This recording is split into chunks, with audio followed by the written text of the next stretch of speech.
I'm Erin Lawler-Patterson, the Goodness Chick. I'm an addictions counselor, motivational speaker, author, and parent coach. Join me on the journey of navigating the joys and pitfalls of life, addressing parenting, giving back, mental health, addiction, and relationships.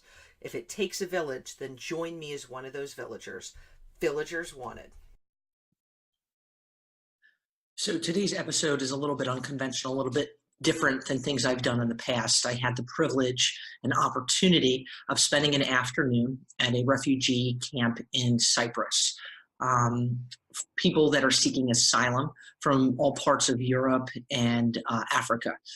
People that I was able to have conversations with range from Yemen, Iraq, Palestine, Ethiopia, Niger.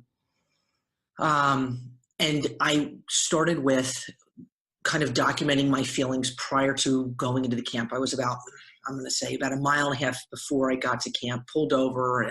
My mind was reeling and trying to digest what I was about to go into. And so what I had learned that, as I had the privilege of spending time with a volunteer with Kofuno, We Care is a volunteer organization. And a woman who, when I tell you I'm in awe of, an absolute rock star when we talk about kindness and goodness. Her name is Stana Weicker. And I believe she has said for the past 30 years she has lived in Cyprus. She herself was a refugee where her family fled from Poland, made her way to Britain, and now seeks to help others who are essentially seeking a new beginning. And, people from war-torn countries, poverty, famine, and really gave me an opportunity to see things that I would say very, very few people have been able to see. And, when we talk about the power of kindness and compassion, this is what this woman in this organization, and I would really encourage you, if you have the opportunity to hop on Facebook, you type in KOFINOU, We Care. And that's the Facebook page where they're always looking for volunteers. If you're looking for something to rock the heck out of your world, to go and be able to hand out clothes, whether that's to adults. They have a section for that Stana works with for children, whether it be for baby formula, blankets, clothes, whatever, your essentials that if you left your home and you had really nothing, what you would need. And this is what this program is really based in, this camp. And they just serve people, coming with nothing and coming seeking asylum. So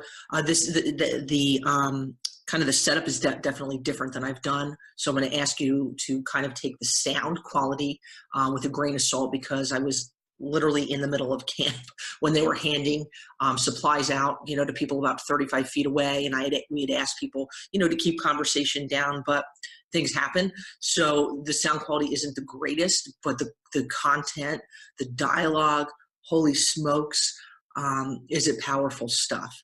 One of the first things I hope this is eye-opening about what is really going on in terms of, around the world, so much heartache, so much pain, people coming, seeking, refuge in countries. And Astana gets into that. It's not just about, taking everybody in, but it's about, obviously making sure that people are coming in, that they're safe, they're not a threat to the country, they're willing and to work and not just kind of soak off, the country and become really a part of the community, part of the culture, where it allows them to have a full quality of life.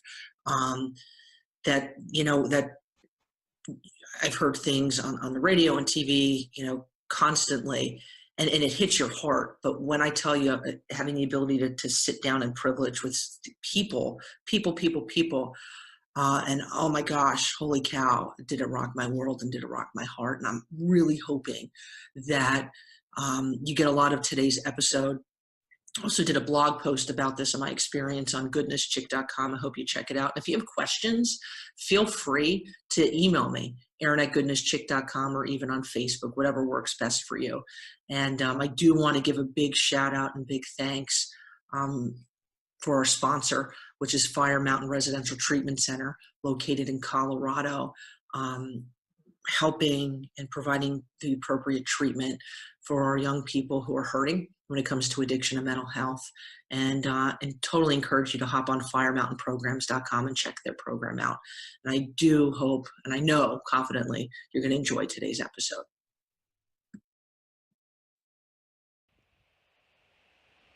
So when we hear refugees, images from social media pop up, images from the news, and so as I'm getting ready to go to a refugee camp here in Cyprus, I'm trying to wrap my mind around things that I've seen on television, things that you see in magazines, and none of that stuff can really prepare you for seeing anything in person. It just can't. That just doesn't do it justice. And so what I have really prayed about over the past 6 months before we left for this trip, throughout the course of this trip, is really just having open ears, a receptive heart, and in time, being able to pass messages along to other people, and really, whether it's on YouTube or my podcast, the average person isn't coming to Cyprus.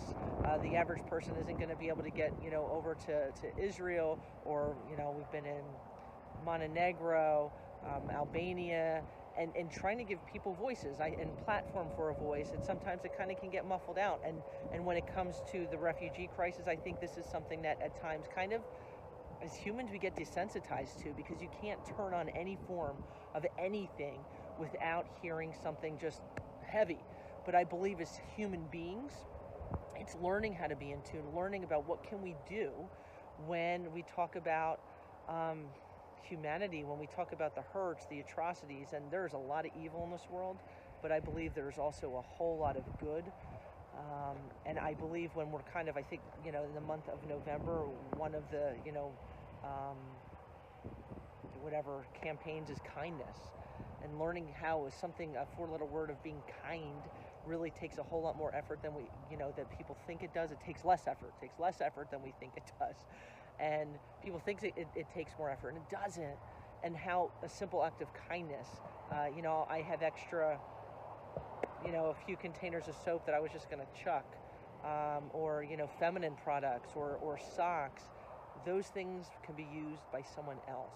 Taking a deep breath, getting ready to step into the camp, and ready for my heart to be getting some more life lessons here. So I hope you'll stick with me, and rock and roll, my friends. From the war. Yes. And you have 2 children. Yes. And they are how old? 7 years, 8 years. 7 years, 8 years. And what do you want to do? What is your goal, your dream?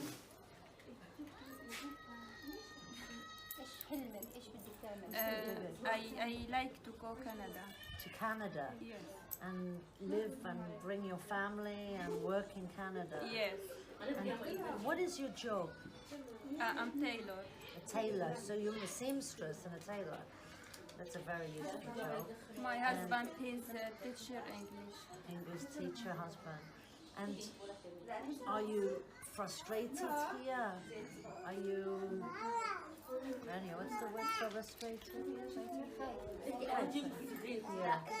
Yes. Yes. You want to move on and make your life? Yes, I like, but not here. Not here, not here, not now. Thank you. Thank you very much. Okay, so this is one of our ladies. She's from Palestine with her 6 children, husband. And where did you come to Cyprus? Because no life in Palestine, war and free. You're afraid for the children? Yes, of course, not safe And place. it's not safe. And we have many problems here. Yeah. And you lost some of your family Yes, recently? my brother I lost from 2 months. My brother, yes. And before 1 week, we lost friends for my sons. 10 years. 10 years old from the bombing in Gaza. What is your dream, Rania? to know the meaning of the life and to live, to work, to be safe, without tired. Yes. And you're a pharmacist, yes? A pharmacist. So, do you want to work in this in the community in I hope. Cyprus? Yes, I Yes. hope. And my husband taught to work because he's engineer. Your husband's engineer, of course. And you're learning Greek, aren't you, now? I go 2 days a week. Oh, 2 days a week to learn Greek. And your English is also very, very good. Do you think you will stay here in Cyprus? You want to have a life here? Yes. Yes. I like Cyprus. You like it? Yes. We like having you here, to be honest, Sonia. We do indeed. Thank you so much, sweetheart. This is another of our ladies on the camp. And she's from Ethiopia. Yes, Ethiopia. And why did you come to Cyprus from Ethiopia? Because no have work. عندي أنا شو بقول أنا عايشة كنت بسوريا. Live in Could leave Syria, live in Syria. Syria. Syria محاسبة. Your husband is Syrian, of course. And did the war affect you and your family? No family, no have family me. No family? No family. Just your family with your husband? My baby, my And your husband, yeah. And now a new baby to come. She's very good. We're hoping everything's okay. Did you work before? Did you have a job before? اشتغلتي قبل هيك؟ yeah. اشتغلتي قبل هيك؟ اشتغلت بالمحل رياضة تنظيف. Cleaning? Cleaning ولا؟ Clean. Cleaning? Oh, so would you like to stay here? No. Where do you want to go? America. America? America. I like America. Ah, do you have any family or friends in America? My yes friend Ethiopia. In America, yeah. Where in America? I don't know. You don't know. It's a big country. You have to Big find out. You're going to find out. And do you think you would like to work with your family and have a home and live there? No. What do you think you want to do? You يكون want? عندك بيت وشغل هنا. Yeah. Ah, yeah, I Yeah. thought so. Okay. Yeah. I was going to say. It's my dream. It's your dream. And you've been here how long now? In Cyprus? 1 year. 1 year. Yeah. And you think it will be processed soon? We hope so. We hope we have quick. One of our ladies from Iraq. They're Iraqi Kurdish. How long have you been here now? 5 months. 5 months. She has 3 children? 4. Yeah. 4, of course, yes, 4, because the big one, I forget. What were they doing in Iraq? What was their job? Did she have- في العراق. يعني تربية أولاد يعني بس شغل البيت. House. A housewife. She was bringing up the children, so she was a mother and a housewife. Very important. I like these jobs. هذا أكبر مهنة. It's okay, we need these jobs. And your husband, what was he doing? شغل بناء ويعني شوفير. builder A builder, house and builder. driver.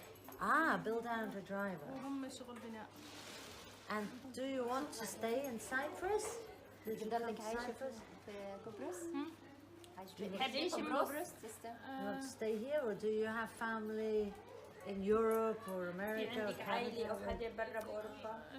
برا بالأوروبا عندي بس هون لا بالقبرص ما عندي. She have Do you have family where? إخواني يعني إخواني واحد بريطانيا وألمانيا ونرويج.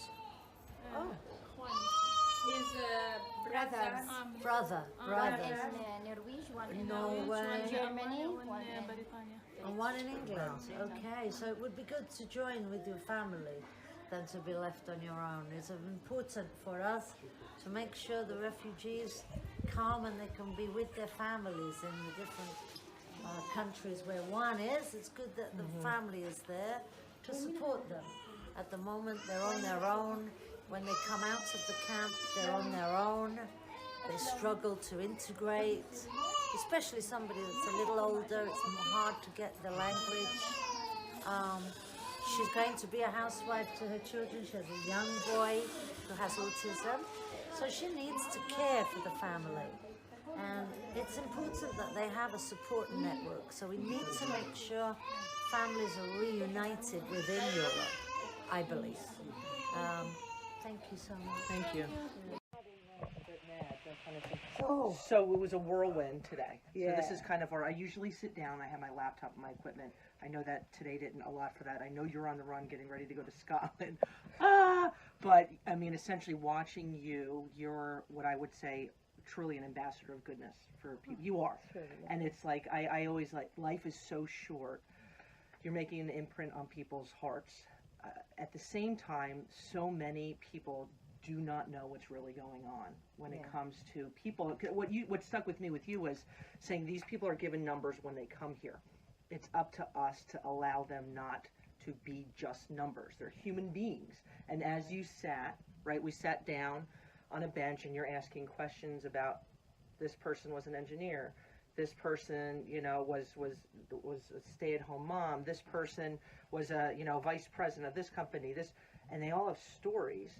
And nobody wants to be here, kind of, and I mean that not in a negative way, but they want to be able to continue their life. Yeah. So I guess my thoughts are, what can we do, and what you're trying to do every day in terms of getting word out there to help these people transition, help these people be seen as people. I think a lot of times, without politicizing anything, it's just an image. the refugees. The refugees. Those The people. clump. Them. Yeah.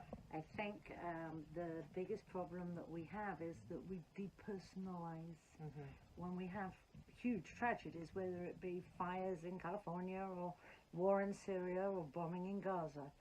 The way that human beings have learned to cope with this is to dehumanize the people that it's affected. So they become those people, the refugees, number 1867, the family of the 1927s, the Syrians, the Africans, the Arabs. By doing that, by depersonalizing, it makes it easier for us to walk away and deal with it every day and go home and sit down at the table and eat a full meal, go to church, go to work, go to school, because they're those people. They're not real. They're not friends of ours. They're not people we know. They're those people. I wish those people wouldn't come here. Those people should go back home. Well, the problem is, while the West generates war as a huge business, war is the most profitable business on the planet. Second is drugs, of course. It's arms running, drugs, and then trafficking. Now, unfortunately, those three things tend to go together. So if you create wars, you're going to create trafficking. And if you create trafficking, you're going to create drug problems. Most of the traffickers use traffic victims to traffic their drugs. They also use them to traffic their weapons. But of course, that's a legitimate business for many governments. And we know the effects we have now with the war in Syria of generally wars generated, and it's very obviously it's for oil, for land, for power, and the normal ingredients of war. And then, of course, we have religious wars, but it's very rare that a religious war would take this escalation. They're political. They're nearly always politically motivated. Now, as human beings, we can say, okay, we'll side with the politics, but that's not really going to solve any of the problems. So I think if we can humanize what's going on, we can find the individuals as human beings, as brothers and sisters and mothers. That's why I try to come in as a mother figure or a grandmother figure, or sometimes I'm people lucky flock enough. to you. I mean, really, just stepping back and observing how people, I'm like, oh my gosh, and you have your little notebook of like, okay, this person needs this, and everybody, their name. And I think that's what comes down to, we sometimes lose the aspect of humanity when we clump. It's relationships, it's getting to know people. And I think casting compassion upon them, I think makes tremendous difference. We're one step away from being them. On this island in particular, 43 years ago, we had a war and we generated thousands of refugees, both Turkish-speaking Cypriots and Greek-speaking Cypriots, and we generated these refugees, and we then managed to care for them. We were lucky; it was a very short war here. There wasn't that many people. It's a very small island in the Eastern Med, as you know. But then you have a war on our doorstep. Syria is 60 kilometers from here. You know, It's mind-boggling it's an how hour. close it It's is, an hour drive in a car. If we could drive across the ocean, we'd be there. Now, they're our neighbours. Yep. So they helped us during the war. We had many people go there in the Second World War. They took thousands of refugees in Syria. And it's up to us to do the same back, because just as one different roll of the dice, it could be us. How would I want to be treated? I'd want to be treated in exactly the same way as I'm treating them. There has to be regulation. Yeah. There has to be rules. Without that, we have anarchy, and it just does not make for an efficient system of medical care, emotional care, housing care, food care. These type of things are logistically a nightmare for 15,000 people, and we expect more. We have to look at the rules that Europe has set up, because we're front line, much like Greece, Malta, Italy, Spain. We're the people that they come into first. Yeah. So we have the most dire need to us. The other countries of Europe and the rest of the world are getting them second hand. They've already been through the processing and assistance here. And I think people need to humanize, so that I know when one of my families moves out, I can then care for them in the community. But it's difficult for me to do that on my own. Yeah. Well, it's impossible. Yeah. I mean, Yeah. it takes It's a just village. not Like when we talk about anything, Yeah. it's collective. I think we need to have a family adopt a family. So if we had a Cypriot family or a German family or an English or an American family adopts Yeah.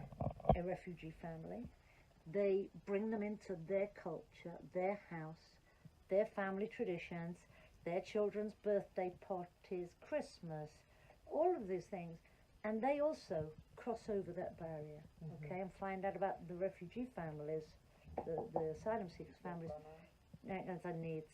And I think that if we can do that, then we will be able to move forward with humanity. We all deserve a place on this planet. Yes, we This do. is not, nobody drew up the lines. You know, God was not an estate agent, okay? He did not sell real estate. He did not give everybody a plot of land. That's not how it works. Now, Sky Fairy, God, Allah, whatever you want to call it, we did not have real estate, okay? We are all here just by the grace of where we're born. And we need to understand that very closely, because there will come a time when you and me could be in the same situation as they are. Yeah. We need to treat them with respect. It's respect, and it's when you were inside with helping hand out things for the moms. I was sitting down with one of the ladies and asked her, who's from Pakistan, you know, what brought you here? And as an American, I said, what brought you here? A real fluffy question. You know, we're in a camp, and it was her just the guns, keep my children safe. And I'm like, oh my gosh, like, holy cow, and a reality that is so close but so far away. You know, I mean, it seems. You know, listen, we have economic migrants from around the world. This has been since time immemorial. People have traveled around the world and traded their life, getting in a boat and setting sail to America, getting in a boat and setting sail to Italy, getting in a boat and setting sail to Africa. This has happened since from the first times that we could walk. We have migrated, and we've migrated for economic reasons. There's no reason that people cannot be economic migrants. What we need to do is we need to find that the welfare system doesn't provide a net for them to hang in, because all they'll do is they'll hang in that net forever. They will never get out of it. You need to provide the basics for them to work and integrate. And that's how economic migrants have managed in the past. Absolutely. We have to get this as a sustainable Well, and that's thing. what I love, where you have people coming in and out here on that work, coming in and then being able to be self-sustaining when they get out. It's not just throwing them out where it's not going to work. Right, and it's a long-term They plan. need which I to think be able to get their money together, Yes. get their things together, so that when they move out, they've at least got, you know, a couple of blankets, a couple of sheets. They've got the first 2 months deposit on the rent. They've got a little bit of a cushion for the electric and the water. And we need to make that more available to them, and much more. We need to be very clear when they come in that this is the system you're going to be getting, not a welfare system that's just going to keep you hanging in and there. It doesn't help anybody. The welfare systems that we have are not helping. I believe they need to be radically reassessed. How do we put people on their feet? For people that are seeking asylum from religious or political persecution or war or trafficking, that's a different story. Those people need psychological support, mental support. And if they want to go back, we should be facilitating them getting back in it. And that doesn't mean by bombing the city so that whoever's taken over that city then gets bombed out of that city and these people move back into a bomb. That's not what it's about.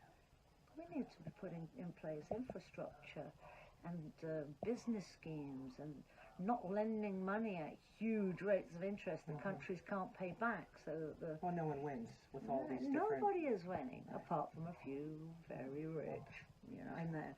And really, we've got the power. The people have the power in 99% of the world. There's only 1% on that little cream on the top. And the balance is, we just need to whip out the cream. Or bring the cream back down to the milk's level. Mix it up a little bit. Mix it up. I want to say thank you. Oh, you're really, really welcome, Erin. I'm really, part. really sorry I didn't have more time. It's all right. It's right. And as we're talking, I'm like, people are banging on the door because for you. And thank you again for all you do. Absolutely powerful stuff. I hope you got a lot out of today's episode.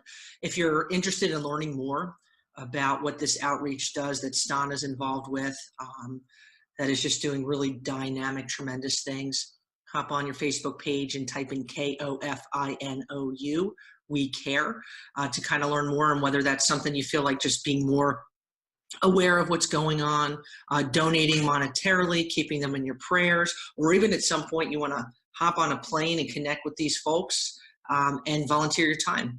Hands-on experience, absolutely check them out. I want to say thank you to Stana for her time, her patience, her heart, her mission. And there's so many out there who are doing wonderful things in terms of spreading kindness, advocating for those who don't have a voice, and are really making a difference in this world. And I believe as we're kind of approaching the end of 2018 into a new year, it's reflecting and beginning to say give thanks. What am I thankful for? As well as what am I doing to spread kindness? What am I doing to make this world a better place and to have an imprint on the hearts of others that may be going through some heavy stuff? I encourage you to pass this along to your friends, as well as hop on goodnesschick.com to check out my latest post about my experience with these folks. Thanks for your time. Peace, love, and goodness, my friends. If you enjoyed today's show, I encourage you to subscribe to Goodness Chicks podcast and pass it along to your friends. I hope you enjoyed today's episode and have a great day.